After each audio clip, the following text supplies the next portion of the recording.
Hi folks, I'm Greg McLawsen, the Affidavit of Support lawyer. I've spent the past 10 years representing green card holders in federal litigation to enforce the Affidavit of Support. So how do you sue somebody under the Affidavit of Support? Carefully, I guess, would be my first answer, but let's go into more detail. Basically, a lawsuit under the Affidavit of Support is in a sense like any other private lawsuit.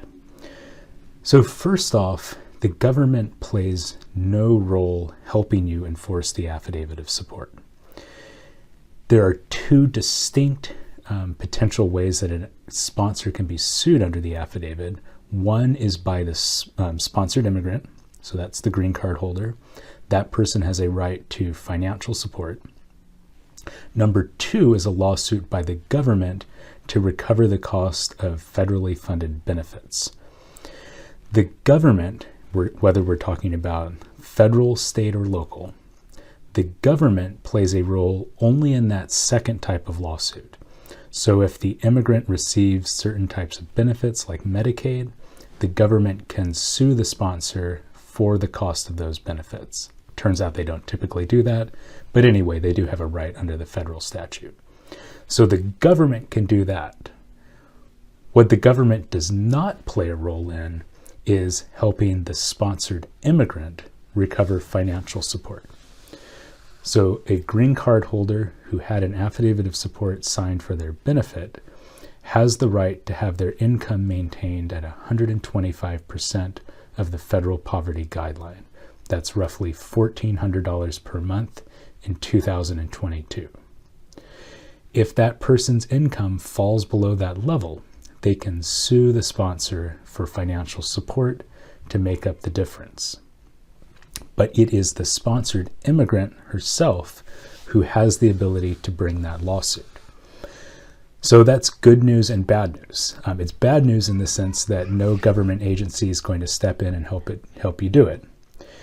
It's good news in the sense that you don't need to deal with any federal agency. You can just jump right into the fray and bring the lawsuit when you are in need of financial support. As in any other typical lawsuit, in the United States, there is no general pool of lawyers who are just available for free to help you. So, other things being equal, it's your obligation to either represent yourself or to find a lawyer who's willing to work with you. Now, if you are like most people who have a claim under the Affidavit of Support, you have a claim because you don't have much money. If you had steady employment above 125% of the poverty guideline, you probably would not have a claim. Again, I've been doing this for 10 years, and most of my clients are unemployed or have very marginal employment. That's why they need financial support from the sponsor.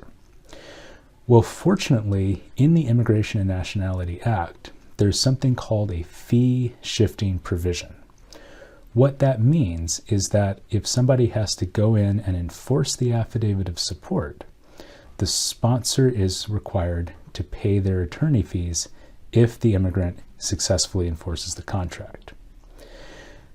You might think that would make it really easy to find a lawyer in these cases. I can tell you, though, that is not the case. I have my own reasons for why I think that's probably true. Mostly, I think that civil litigators are primarily unfamiliar with the affidavit, and immigration lawyers tend not to bring private damages lawsuits like this. But regardless, I can tell you from having talked to hundreds of people all around the country that it's really common for folks to go out looking for a lawyer and being told, no, no, no, I'm not willing to take this. At my law firm, since we've done this for a decade now, we're pretty, I think, experienced at looking at the cases that we know we will successfully be able to represent a client in. So for that reason, at our law firm, we do represent people with no upfront legal cost because we know that we can recover our fees when we successfully recover financial support from the sponsor. So that is what allows us to represent people in federal court, even in a case that's going to last months or even years, because we're very confident that ultimately we are going to be successful. We're going to be able to recover financial support for the client, and we will be able to get our fees paid in the process. So whether it's with an attorney or if you decide to do it yourself, again, it's a standard civil lawsuit. So that begins by filing something called a complaint, which describes your cause of action. There are sample complaints on my website, which you are happy to take a look at. It's based on a template that we've used all across the country, and you can use that both in state court and federal court. We have more documentary videos on this. We have more videos on this. I don't think they qualify as documentaries. But we have videos about how this is both a lawsuit that you can bring in federal court and also state court, because state courts actually do have jurisdiction. Not everyone knows this. State courts do have jurisdiction to enforce federal claims.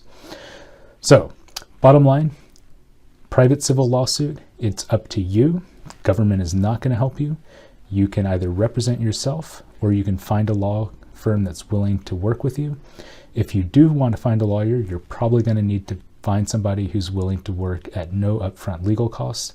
My law firm does that. We do these lawsuits all across the United States. And I know there are at least a few other law firms in the United States who probably do this on an occasional basis as well.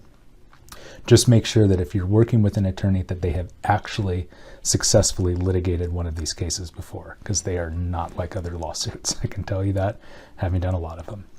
Hope that's helpful. If you have questions about the Affidavit of Support, jump into the comments. If you would like a free case assessment by Zoom, reach out to us on our website. We do that all across the United States. Have a great weekend, everyone.